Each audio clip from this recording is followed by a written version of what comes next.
On ne peut pas vouloir diriger un pays et commencer son aventure par une bataille. Je crois que ce qui est le plus important, c'est que les dossiers soient déposés auprès du Conseil constitutionnel. Certes, nous avons jusqu'au 26 décembre pour le faire et que les gens le fassent dans le calme, la sérénité, et le Conseil appréciera.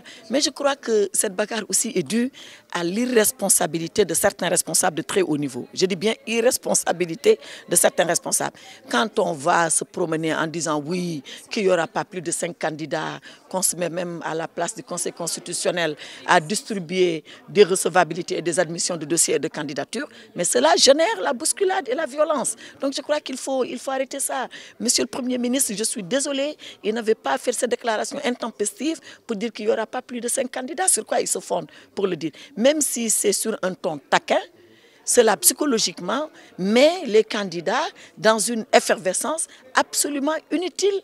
Nous voulons aller à des élections libres, transparentes, mais apaisées. Donc il n'avait pas à dire qu'il n'y aura pas plus de 5 candidats. C'est ça qui a créé la bousculade hier, parce que chacun pense qu'arrivant le premier, qu'il serait peut-être le premier accepté. Or, c'est tout à fait faux.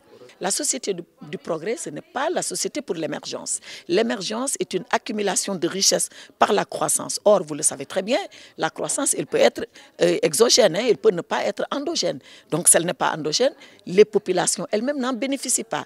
Par contre, la société de progrès, elle actionne des leviers propres aux populations elles-mêmes, et c'est ça qui fait que quand le développement arrive, c'est un développement général, c'est un développement à la base, l'éducation, la santé, les infrastructures, l'accès aux services sociaux de base, tout cela est important et c'est tout ça qui fait ensemble la société de progrès. Donc nous l'avons décliné dans sa partie des valeurs, dans sa partie institutionnelle, dans sa partie de développement autour de l'agriculture, de l'éducation, des infrastructures, des services sociaux de base, de la santé, de la culture et de la diplomatie pour que le Sénégal retrouve la place qui a toujours été la sienne dans le concert des nations.